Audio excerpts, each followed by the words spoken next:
Cube है तो इसमें हमें थोड़ा सा दिमाग तो लगाना ही पड़ेगा कि 9 है, तो अब हम 9 का अगर हम उसको पॉजिटिव इंटीजर मान लेते हैं, डिवाइजर मान लेते हैं 9 को, तो आप सोच के देखिए कि हमारे कितने सारे रिमाइंडर बनेंगे, 0 1 2 3 4 5 6 7 8। पता चला कि 8-10 मिनट तो हमें यही करने में लग जाएंगे, लेकिन ऐसा नहीं होता, यहाँ क्यूब की बात हो रही है, तो क्यूब में हमें थोड़ा सा लॉजिक लगा के इसमें 3 लेना पड़ेगा, ठीक है।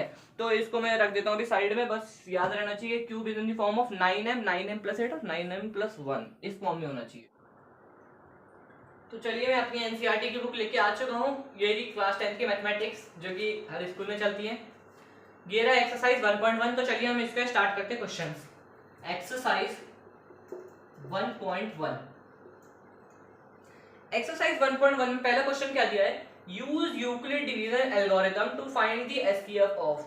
अच्छा, यूक्लिड डिवीजन एल्गोरिथम, अब ये क्या नई चीज है, मैंने आपको बताया था एल्गोरिथम ऐसा वेल डिफाइंड स्टेप्स या फिर सीरीज होता है जिसको कि हम किसी स्पेसिफिक प्रॉब्लम को सॉल्व करने में यूज करते हैं, और ये रहा स्पेसिफिक प्रॉब्लम और ये एल्गोरिथम का यूज करना है। तो देखिए क्वेश्चन नंबर 1 जो है हमारा, क्वेश्चन नंबर 1, इसका पार्ट नंबर 1 करते हैं सबसे पहले हम। पार्ट नंबर 1 क्या है हमारा, 135 एंड 225। अब देखिए मैं आपको बताता हूं, यूक्लिड डिवीजन एल्गोरिथम का मतलब क्या है कि यूक्लिड डिवीजन लेमा को हमें लगाना है एक डिवीजन को सॉल्व करने में। तो देखिए कैसे लगाएंगे, यहां देखिए अगर मैं आपसे कहूं कि यहां पे मैं मान लेता हूं कि लेट सी बी, मैं ए या बी नहीं मान रहा, बार बार कंफ्यूजन क्रिएट होगा, सी मान लेते हैं। चलिए let c is equal to 135, ठीक है, और and d is equal to 225, ठीक है, यहां पे ये मान लिया। अब बताइए अगर मैं आपसे कहूं कि अगर मुझे डिवाइड कराना है तो आप ऊपर क्या रखेंगे, अगर अच्छे से डिवाइड कराना है, 0 पॉइंट पे कुछ आंसर नहीं लाना, अगर कुछ स्पेसिफिक अच्छे से डिवाइड कराना है तो मैं बड़े वाले उसको ऊपर रखूंगा, उसको सबसे आगे रखूंगा। तो इसका मतलब क्या हुआ यहाँ पर देखिए कि मतलब 225 जो है ये क्या हो जाएगा, यहाँ पे ग्रेटर होगा 135 से। तो बस अब लगाते हैं यूक्लिड डिवीजन लेमा। तो देखिए सबसे पहले 225, इसको मैं यहाँ पे पहले बना भी लेता हूँ इसको यहाँ पे करने के लिए, फिर उसको हम एल्गोरिथम के फॉर्म में लिखते जाएंगे। 225 यहाँ पे मेरा कैसे ट्रीट होगा, डिविडेंड के फॉर्म में, 225 अंदर हो गया और ये 135 क्या आ जाएगा मेरा डिवाइजर की तरफ बाहर। अब आपको यहाँ पे समझ में आ गया क्या हुआ, यहाँ पर 135 मेरा क्या आ गया बाहर डिवाइजर के तौर पे। अब 135 टू जा तो नहीं हो पाएगा, 2 5 0 11 2 6 7 370, ये तो नहीं हो पाएगा। तो देखिए यहाँ पे क्या हो जाएगा, 270 होगा, सॉरी 270।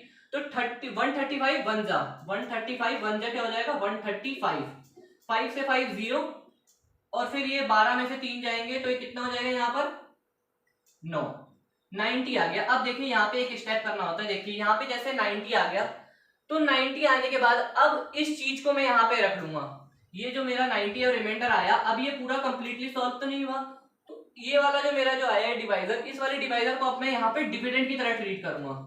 135 हो गया तो 92 जा तो 180 हो जाएगा, तो 90 वन जा ही करते हैं यहाँ पर भी, 90 वन जा 95 और 13 में से 9 को घटा दीजिए, ये आपके हो जाएंगे 45, तो यहाँ पे कर लेगा 45। अब यहाँ पे जो ये 90 है ये अंदर चला जाएगा, तो ये 2 बार में क्या हो जाएगा सॉल्व हो जाएगा, और यहाँ पे आ जाएगा 90। तो मतलब कि क्या हुआ, यहाँ पर जो मेरा ये 45 आया, ये मेरा 45 क्या होगा एचसीएफ। अब इसको इस फॉर्म में कैसे लिखेंगे, देखिए 225 आया है, 225 135 मेरा क्या है डिवाइजर, मैंने आपको बताया था डिविडेंड क्या होता है, divisor into quotient plus remainder, divisor into quotient क्या हो जाएगा 1 प्लस रिमाइंडर 90। अब देखिए ये मैंने यहाँ पे सॉल्व किया, लेकिन यहाँ पे कंप्लीटली सॉल्व नहीं हुआ, हम इसे तब तक सॉल्व करते रहेंगे, मैं आपको बता दूं यूक्लिड डिवीजन एल्गोरिथम में हमेशा तब तक सॉल्व करते रहेंगे जब तक कि हमारा रिमाइंडर जो है 0 ना आ जाए, जब तक हमारा रिमाइंडर 0 ना आ जाए।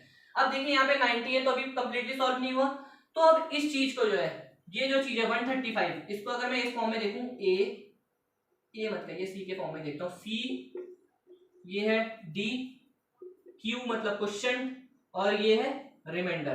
तो मतलब कि यहाँ पर अब जो ये डिविडेंड है, यहाँ पर इस डिविडेंड को मैं यहाँ पर इसकी तरह ट्रीट कर, डिवाइजर जो है इसको डिविडेंड की तरह ट्रीट करूंगा, तो मैं इसको पहले इरेज कर देता हूँ, इसको मैं लिखने का प्रोसीजर बता रहा हूँ, मेन आंसर हमारा वहीं पे आ जाएगा। यहाँ जैसे सॉल्व किया, ये लॉन्ग डिवीजन मेथड है, ये जो मेथड किया मैंने यहाँ पर, ये लॉन्ग डिवीजन मेथड है और यूक्लिड डिवीजन लेमा के थ्रू है। अब देखिए 135 जो है, यहाँ पे मैं इसको डिविडेंड के थ्रू रख लूंगा।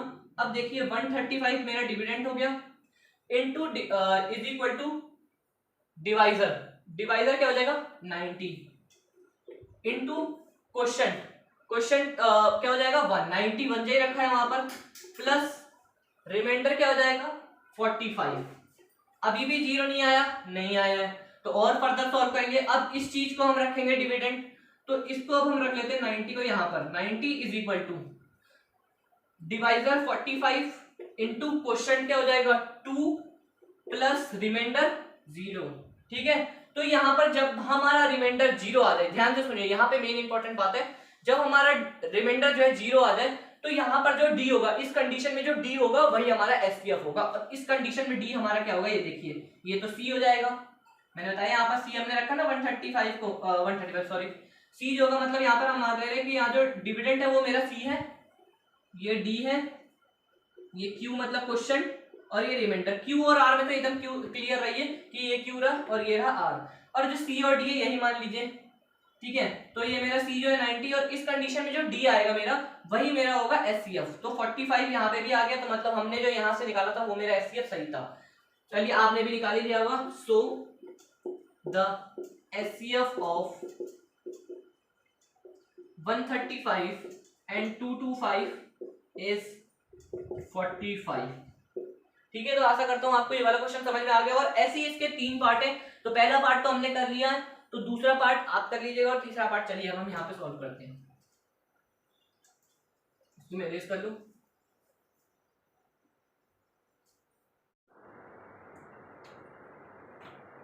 तो चलिए अब हम करते हैं क्वेश्चन नंबर 1 का ही पार्ट नंबर 3। पार्ट नंबर 3 क्या दिया है, 867 एंड 225 कह रहा हूं, 255 और 867 है। तो यहाँ पे जो बड़ा होगा उसको हम ये कर लेंगे, मतलब कि 867 इज ग्रेटर देन 255। तो पहले लॉन्ग डिवीजन से कर देते हैं ताकि आसानी रहे हमारे लिए। चलिए बड़ा ही गैप ले लेता हूँ, तो बाद में निकल जाता है साइड जाने पे।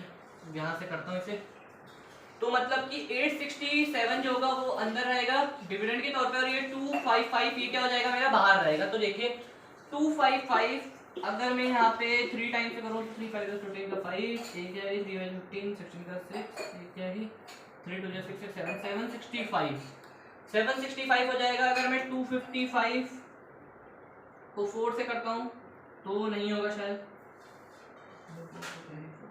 हाँ, तो मतलब कि यहाँ पे मैं इसको 3 रख लेता हूँ। अगर मैं यहाँ पे 3 रखूंगा तो 3 5 15 का 5 1 कैरी, 3 5 15 16 का 6 1 कैरी, 3 2 6 6 7। अब इसको माइनस कर दीजिए, 7 में से 5 जाएगा 2, 6 में से 6 0, और ये कितना हो जाएगा 1।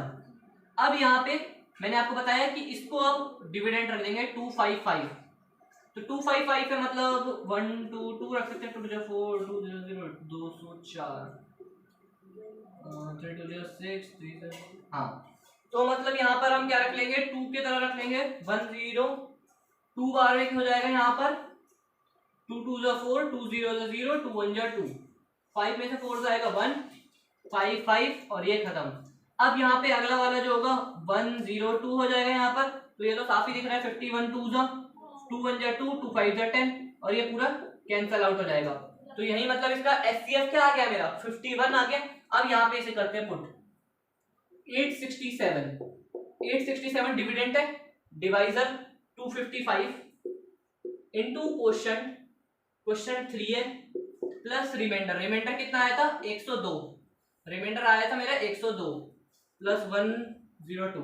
अभी भी नहीं हुआ सॉल्व, आगे करेंगे। अब यहाँ पे इसको रखेंगे डिविडेंड के तौर पे 255 इज इक्वल टू डिवाइजर क्या हो जाएगा 102 इंटू क्वेश्चन 2 प्लस रिमाइंडर मेरा 51 आ गया था। अभी भी नहीं हुआ, कंटिन्यू करते हैं। 102 को अब यहाँ पे रखेंगे इज इक्वल टू डिवाइजर क्या हो जाएगा 51 इंटू क्वेश्चन 2 प्लस 0, तो मतलब यहाँ पे 0 आ गया रिमाइंडर, मतलब जो यहाँ पे इस कंडीशन में डी होगा ये तो सी हो जाएगा, और ये क्या हो जाएगा डी। यहाँ पे जो क्वेश्चन के बगल वाला समझ लीजिए, क्वेश्चन का जो कोएफिशिएंट होगा डी, वही मेरा एचसीएफ होगा। So the HCF of 867 and 255 is 51। तो ये हमारा हो गया पहला क्वेश्चन कंप्लीट। तो चलिए अब दूसरे क्वेश्चन की तरफ प्रोसीड करते हैं।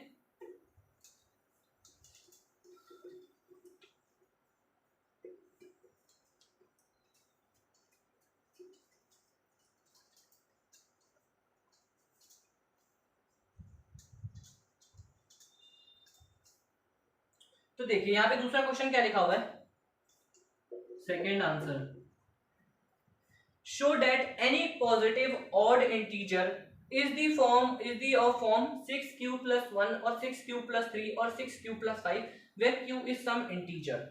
तो देखिए इस क्वेश्चन को कैसे सॉल्व करना है। यहाँ पर इसमें हमें बताना है कि कोई भी पॉजिटिव ऑड इंटीजर जो है वो जो है 6q plus 1, 6q plus 3 और 6q plus 5 का फॉर्म होगा और where q is some integer। तो देखिए इस क्वेश्चन को हम कैसे सॉल्व करेंगे। यहाँ पर देखिए यहाँ पे भी यूक्लिड डिवीजन लेमा का साफ यूज होगा। देखिए यहाँ पर सपोज करिए 6q plus 1 की बात हो रही है, मतलब कि जो मेरा 6 है यहाँ पर क्या है, डिवाइजर। यहाँ इसको स्टेटमेंट को देख के समझ जाइए, 6 जैसे लिखा हुआ है 6q plus 1, 6q plus 3, 6q plus 5। यहाँ पे जो ये चीज लिखा हुआ है इसका कहने का मतलब है कि यहाँ पर 6 जो है मेरा क्या है, डिवाइजर। मतलब क्या कर रहा है, डिवाइड कर रहा है। डिवाइजर मतलब कि वो डिवाइड कर रहा है। मतलब कि कोई नंबर कैसे लिखा हुआ है मैं आपको बताता हूँ। जैसे कि कोई नंबर होगा अंदर, हमें नहीं पता, ये मेरा 6 यहाँ पे लिखा हुआ है, क्वेश्चन क्यू है, मैंने वहां पे लिखा था 6q। एक कंडीशन में क्या आया था हमारा माइनस करके 1। यहाँ पे हमें नहीं पता क्या लिखा हुआ है, यहाँ पे हमें नहीं पता क्या लिखा हुआ है। तो देखिए सबसे पहले हम मान लेते हैं हमारा क्या दिया गया था क्वेश्चन में कि हमें प्रूव करना है 6q plus 1 होगा कोई भी positive odd integer, 6q plus 1, 6q plus 3 और 6q plus 5 होगा। अब देखिए सबसे पहले मैं आपको बताता हूँ, यहाँ पे मैंने आपको बताया था कि जो रिमाइंडर होता है वो हमेशा डिवाइजर से छोटा होता है और 0 के बराबर होता है। ठीक है, जो रिमाइंडर होता है वो हमेशा जो है 0 से बड़ा होगा, 0 के बराबर होगा और हमेशा डिवाइजर से छोटा होगा। तो जब मेरा डिवाइजर 6 है, यहाँ पे जब मैं इसको मुझे प्रूफ करना है, इसको मैं बॉक्स में बंद कर देता हूँ। जब मेरा डिवाइजर 6 है तो मेरे क्या क्या कंडीशन बन सकते हैं रिमाइंडर के, मेरे रिमाइंडर के क्या क्या कंडीशन बनेंगे। एक बार तो रिमाइंडर खुद 0 होगा, एक बार 1 होगा, एक बार 2 होगा, एक बार 3 होगा, एक बार 4 होगा, एक बार 5 होगा, लेकिन 6 नहीं होगा क्योंकि 6 जो है बराबर हो जाएगा और 6 से 6 दोबारा कट के 0 ही आ जाएगा। तो मतलब 6 नहीं हो सकता, मेरा रिमाइंडर हमेशा क्या होगा, डिवाइजर से जो है छोटा होगा। तो ये मेरे 5 केस बनेंगे इसके। ठीक है, तो सबसे पहले इसका केस 1 देखते हैं। केस नंबर 1, केस नंबर 1 जो है यहाँ पर केस नंबर 1 है, जब हमारा रिमाइंडर जो है मतलब r जो है हमारा 0 है।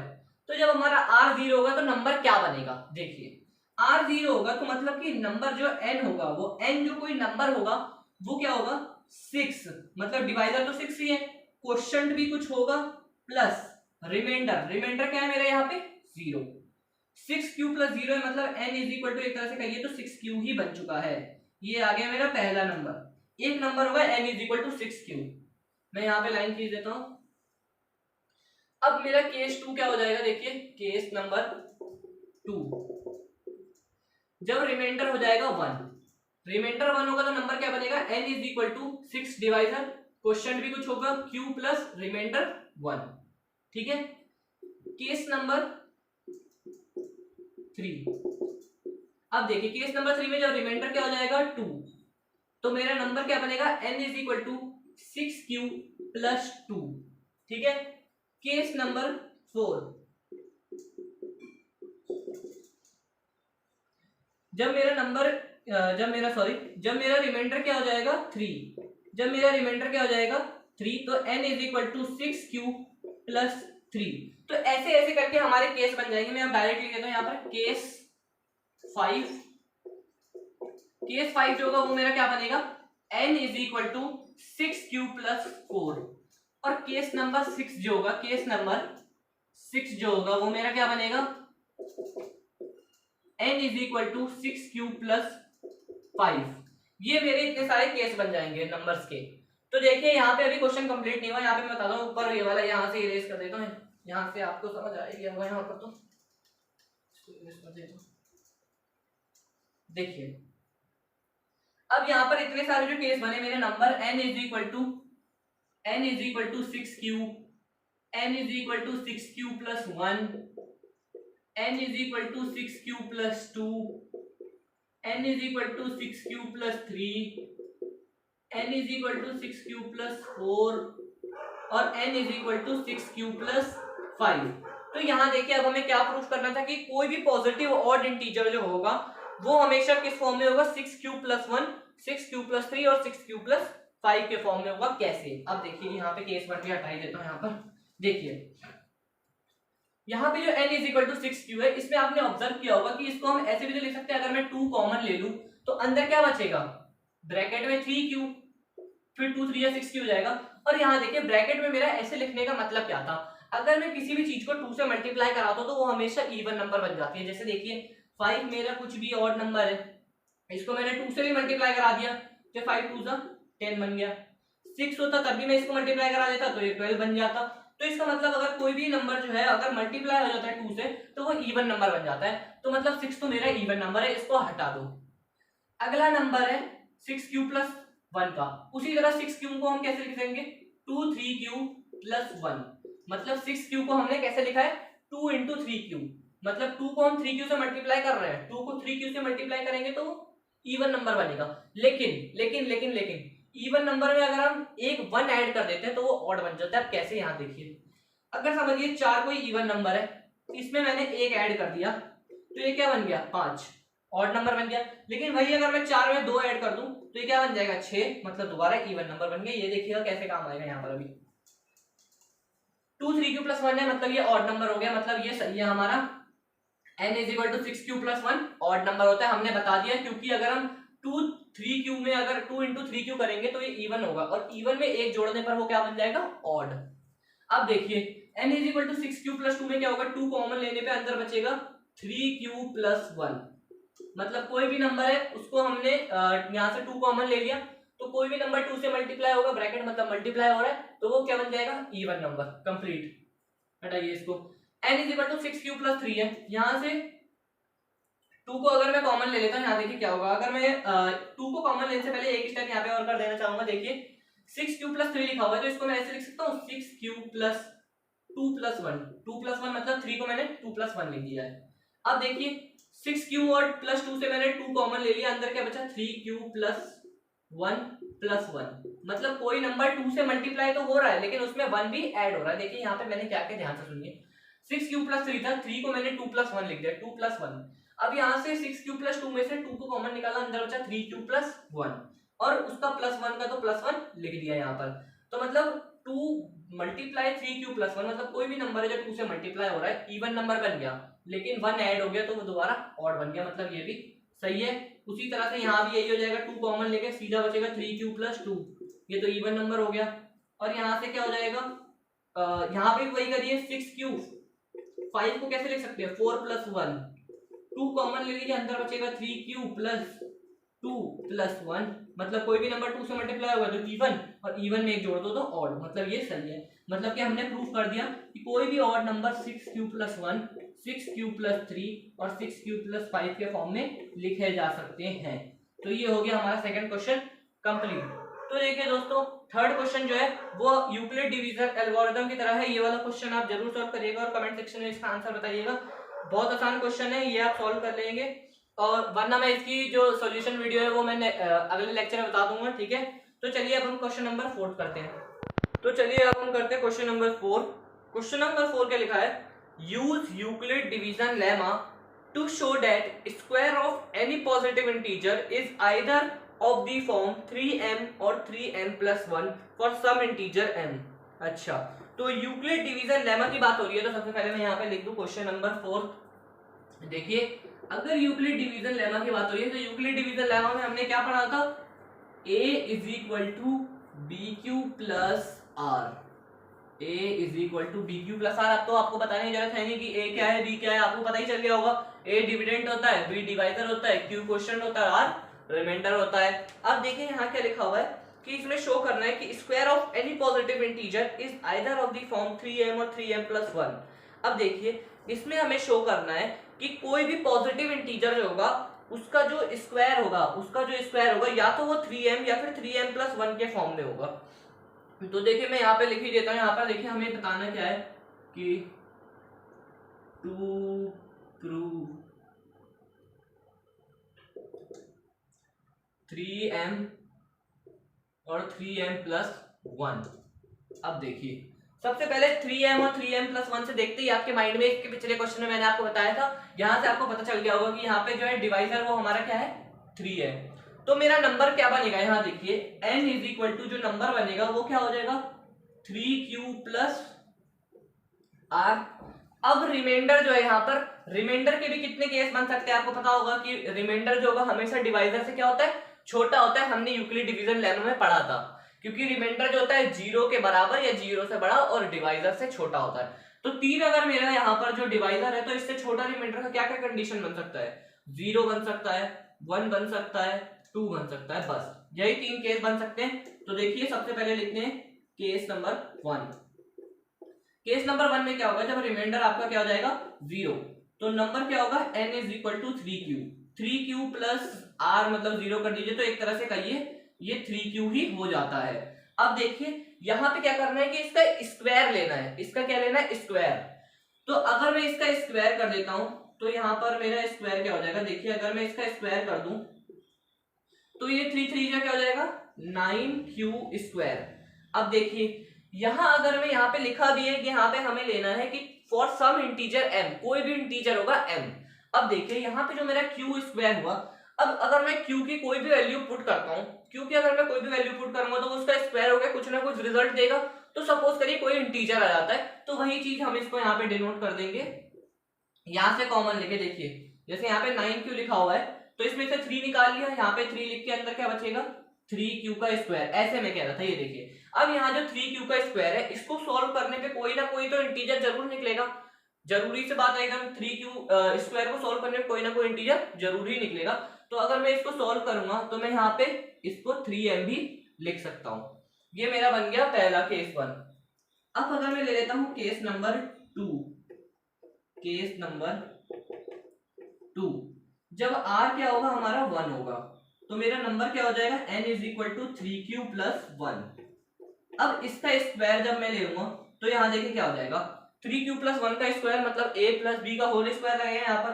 तो 3q का स्क्वायर क्या हो जाएगा यहाँ पर 9q² प्लस यहाँ पे 1 का स्क्वायर 1 ही हो जाएगा प्लस 2 × a × b तो क्या हो जाएगा 2 3 या 6q। तो यहाँ पे क्या हो जाएगा 6q हो जाएगा यहाँ पर एक तरह से। अब देखिए 9q² और 6q में q को एक साथ ही रख लेता हूँ तो यहाँ पे मेरा क्या हो जाएगा 9q² + 6q + 1। अब देखिए यहाँ पे मैं कॉमन ले सकता हूँ इसमें से। आप देखिए अभी आपको यहाँ पे सब समझ में आएगा, मैं बताता हूँ। ये चीज को मैंने बस रीअरेंज करके यहाँ पे लिख दिया है। अब 9q² और 6q में मैं क्या कॉमन ले सकता हूँ 3 से कॉमन हो जाएगा। तो 3q अगर मैं यहाँ पे कॉमन ले लेता हूँ, 3q मैंने सपोज करिए यहाँ पे कॉमन ले लिया, ठीक है, या फिर चलिए q कॉमन नहीं लेते यहाँ पर, यहाँ पे मैंने ले लिया 3 को कॉमन। तो अंदर क्या बचेगा 3q² प्लस 2q और यहाँ पे प्लस का 1। अब देखिए यहाँ पर सॉल्व होने के बाद क्या बनेगा, देखिए इस 3q² प्लस 2q को अगर मैं सॉल्व करूंगा तब भी कोई ना कोई इंटीजर निकलेगा। तो कोई ना कोई इंटीजर को हम m से डिनोट कर रहे हैं तो यहाँ पे ये चीज क्या डिनोट हो जाएगी 3m+1। अब देखिए इसका जो तीसरा केस बनेगा जब रिमाइंडर हमारा क्या होगा 2। इसका तीसरा केस जब रिमाइंडर हमारा क्या होगा केस नंबर 3, जब रिमाइंडर हमारा क्या हो जाएगा 2 हो जाएगा तब देखिए क्या होगा। तो नंबर क्या होगा 3q + 2 होगा। अब इसका स्क्वायर करेंगे तो क्या हो जाएगा 3 3 = 9q² प्लस 2 2 = 4 प्लस 3 2 = 6 और ये हो जाएगा 6 2 = 12q। अब देखिए यहाँ पर क्या हो सकता है 9q² और 12q, इसको मैं एक साथ कर लेता हूँ 9q² प्लस 12q। और यहाँ पर आपने गौर किया होगा कि 4 को जो है यहाँ +4 इसको मैं 3 + 1 भी लिख सकता हूँ। तो मैं लिख दूंगा 3+1। यहाँ पे मैंने लिख दिया 3+1। अब देखिए यहां से मैं पूरा 3 की कॉमन ले लेता हूं, अंदर क्या बचेगा 3q का square plus 4q plus 1 plus बाहर का 1 जो ये बचेगा। अब देखिए ये जो इतना बड़ा जो है इसको पहले मैं यहां से रब कर देता हूं। आशा करता हूं इतना तक तो आपको समझ में आ गया होगा 2 केस तक। तो मैं इसको यहां से पहले हटा दे रहा हूं। अभी देखिए अब यहाँ जो इतना बड़ा जो मेरा यहाँ पे जो आया इस पूरे को सॉल्व करने में मेरा कोई ना कोई जरूर इंटीजर आएगा, तो उसी इंटीजर को हम m मान रहे हैं तो 3m+1 दोबारा आ गया 3m+1। मतलब कि जो हम प्रूफ कर रहे हैं वो हमारा सही है कि square of any positive integer is either in the form of 3m और 3m+1। तो यहाँ पे हमारा क्वेश्चन नंबर 4 जो होता है कंप्लीट। तो चलिए अब हम करते हैं क्वेश्चन नंबर 5 जो कि इस एक्सरसाइज का लास्ट क्वेश्चन है। तो अब हम करते हैं एक्सरसाइज 1.1 का क्वेश्चन नंबर 5। तो क्वेश्चन नंबर 5 क्या है, use Euclid division lemma to show that the cube of any positive integer is in the form of 9m 9m+1 और 9m+8। अब देखिए यहाँ पर बात किस चीज की हो रही है, cube of any positive integer. अब क्यूब है तो इसमें हमें थोड़ा सा दिमाग तो लगाना ही पड़ेगा कि 9 है, तो अब हम 9 का अगर हम उसको पॉजिटिव इंटीजर मान लेते हैं, डिवाइजर मान लेते हैं 9 को, तो आप सोच के देखिए कि हमारे कितने सारे रिमाइंडर बनेंगे 0 1 2 3 4 5 6 7 8। पता चला कि 8-10 मिनट तो हमें यही करने में लग जाएंगे, लेकिन ऐसा नहीं होता। यहाँ क्यूब की बात हो रही है तो क्यूब में हमें थोड़ा सा लॉजिक लगा के इसमें 3 लेना पड़ेगा, ठीक है। तो इसको मैं रख देता हूँ अभी साइड में, बस याद रहना चाहिए cube is in the form of 9m 9m+8 और 9m+1 इस फॉर्म में होना चाहिए। तो देखिए यहाँ पे सबसे पहले ले लेते हैं वही वाली स्टेटमेंट तो हर क्वेश्चन में ऊपर सेम रहेंगे। Let a be any positive integer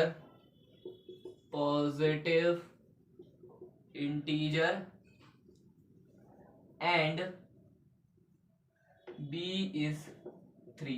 b को हमने क्या मान लिया 3। b मतलब हमारा क्या था डिवाइजर, क्योंकि हमारा स्टैंडर्ड फॉर्म क्या था a = bq + r, ये हमारा स्टैंडर्ड फॉर्म था।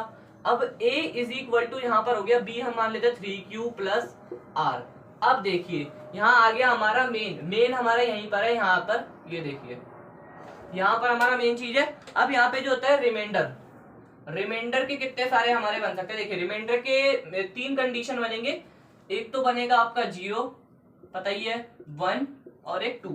ये 3 कंडीशन बनेंगे क्योंकि हमें पता है यूक्लिड डिवीजन लेमा के हिसाब से कि रिमाइंडर जो है हमेशा डिवाइजर से क्या होगा छोटा होगा, तो हम 3 तो ले नहीं सकते, 3 होगा तो वो दोबारा मैंने सब आपको रीजन बता ही रखा है, तो रिमाइंडर 0 1 2 हो जाएगा। तो अब चलिए करते हैं ना केस नंबर 1। हर चीज प्रोसीजर सेम रहेगा, बस नंबर बदलेंगे बस, और कुछ भी नहीं बदलेगा। केस नंबर 1 क्या होगा, यहाँ पे हो जाएगा जब रिमाइंडर 0 होगा तब हमारा नंबर क्या बनेगा, a = 3q + r के बदले 0 रख दो, यानी कि a = 3q बन गया। अब यहाँ पे क्या करेंगे ध्यान से सुनिए, हमने क्वेश्चन में पढ़ा था cube of any positive integer. तो क्यूब का मतलब क्या होगा कि हमें इस इंटीजर का जो है पॉजिटिव इंटीजर यहाँ पे हमें क्यूब करना पड़ेगा। तो अब चलिए यहाँ पे क्यूब कर देते हैं, और आपको पता ही है कि क्यूब दोनों साइड होगा, तो इधर भी मैंने कर दिया क्यूब, इधर भी कर दिया क्यूब। अब देखिए a का क्यूब हो जाएगा, 3q का क्यूब क्या हो जाएगा, 3 3 जा 9, 9 3 जा 27। अब देखिए 27 का क्यूब। अब यहाँ देखिए, अब मैंने एक तरीके से यहाँ पे लिख तो लिया कि a क्यूब जो है 27q क्यूब है, लेकिन हमें प्रूफ क्या करना था कि क्यूब जो होता है हमारा पॉजिटिव इंटीजर का वो किस फॉर्म में होना चाहिए, 9m+1 या फिर 9m+8 के फॉर्म में। तो अब यहाँ पे एक चीज हमें और करनी पड़ेगी कि यहाँ देखिए यहाँ से अगर मैं यहाँ पे 9 को कॉमन निकालता हूँ तो अंदर क्या बचेगा मेरा 3q3। अब देखिए, अब मैंने आपको यही चीज पिछले क्वेश्चन में भी बताई थी कि यहाँ पे 3q3 है, तो इसको सॉल्व करिएगा तो कोई ना कोई दोबारा पॉजिटिव इंटीजर जरूर आएगा, और कोई इंटीजर आएगा तो सपोज क्वेश्चन के हिसाब से हम उसे क्या मान लेंगे m, तो हमारा हो गया 9m।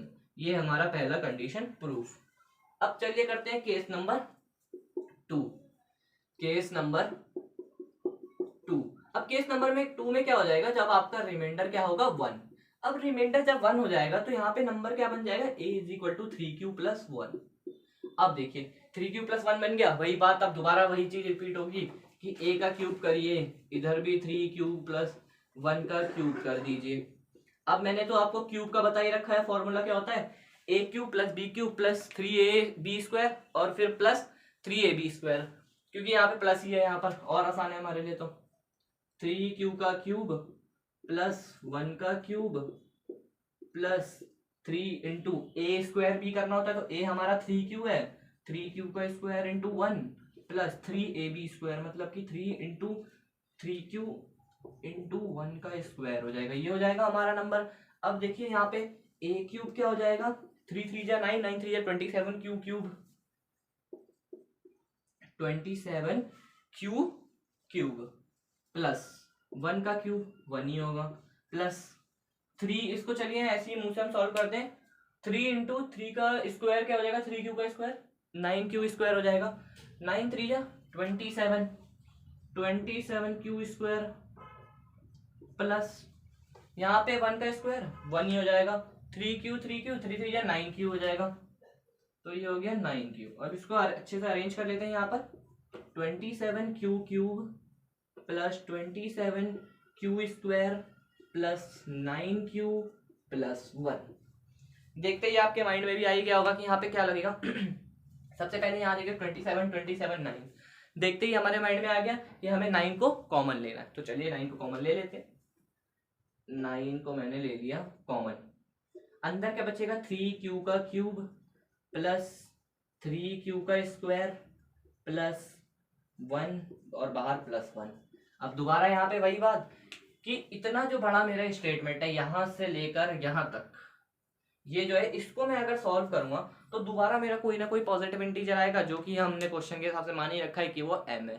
तो यहाँ पे दोबारा हमारा क्या प्रूफ हो जाएगा, 9m प्लस 1। लीजिए दूसरा नंबर भी हो गया प्रूफ। तो चलिए अब इसको मैं इरेज कर देता हूँ जल्दी से पहले।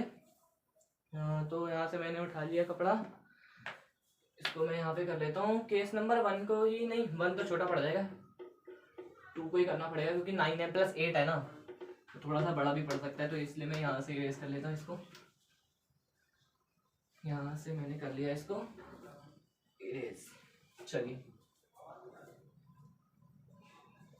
अब यहाँ पे हम करते हैं case number 3। Case number 3, case number 3 में क्या होगा पता ही चल गया होगा कि रिमाइंडर जब क्या हो जाएगा 2, तो हमारा नंबर क्या बनेगा, a = 3q + 2 बन गया। अब इसका a क्यूब, मैं आशा करता हूँ कि आप मेरे से पहले ही कर पा रहे होंगे, a का क्यूब = 3q + 2 का क्यूब हो जाएगा यहाँ पर।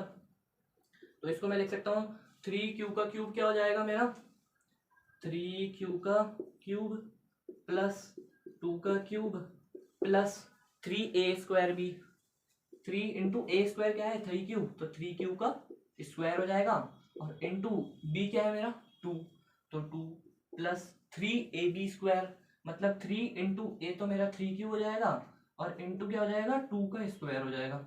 भाई दोबारा अच्छे से हो जाएगा सॉल्व आराम से। 3 3 9 9 3 27 q का क्यूब प्लस 2 2 4 4 2 8। लीजिए 8 आ गया हमारा आंसर, मतलब यही भी पता चल गया। 3 3 9 9 3 27। अब 27 इंटू 2, तो 27 इंटू 2 कर लीजिए, यहाँ पर कितना हो जाएगा आपका 27 इंटू 2 आपका हो जाएगा 50। अरे यहाँ पे लिख लीजिए, यहाँ पे 27 इंटू 2 कितना हो जाएगा आपका 54q² प्लस 3 3 9 और यहाँ पे 2 2 4, तो 9 4 36, 36 यहाँ पे आपका हो जाएगा q। अब इसको अच्छे से दोबारा रीअरेंज कर लीजिए, 27q cube plus 54q² plus 36q और फिर प्लस 8। अब देखिए यहाँ पर 27 54 36, फिर ये 9 के मल्टीपल्स हैं, कॉमन ले लीजिए 9, उठा लिया 9 कॉमन, अंदर 3q का क्यूब प्लस यहाँ पे हो जाएगा, सॉरी 7 क्यों लिख रहा हूँ, 6 होना चाहिए, 6 9 54 होता है, q² प्लस 4q प्लस 8। यहाँ पे अब दोबारा वही बात कि इसको सॉल्व करेंगे इतने बड़े को, तो कोई ना कोई पॉजिटिव इंटीजर आएगा, और पॉजिटिव इंटीजर क्या है m है, तो उसको सॉल्व करके क्या आ जाएगा 9m प्लस 8। लीजिए तो इसी तरीके से हमने कर लिया अपना आज का टारगेट पूरा, और हमारा एक्सरसाइज 1.1 पूरा आपके सामने एकदम वन शॉट में, वन वीडियो में पूरा एक एक्सरसाइज कंप्लीट। तो इसी तरह मेरे चैनल से बने रहिए, विशाल के पाठशाला से कनेक्ट रहिए, ताकि आपको और भी एक्सरसाइज, यानी कि हम इसी तरीके से क्लास 10th और क्लास 9 दोनों की सीरीज को कंप्लीट करेंगे। मैथ्स कि आपको हर चैप्टर के इंट्रोडक्शन, उसके जितने भी एक्सरसाइज है, उसके सॉल्यूशन, उसके जो जो बेसिक कॉन्सेप्ट बन सकते हैं सब आपको पता चलेंगे। तो हमसे कनेक्ट रहे, और वीडियो अच्छा लगे तो लाइक सब्सक्राइब शेयर करना ना भूलें। तो एक्सरसाइज 1.2 अगले वीडियो में मिलते हैं आपसे, तब तक के लिए धन्यवाद। जय हिंद, जय भारत।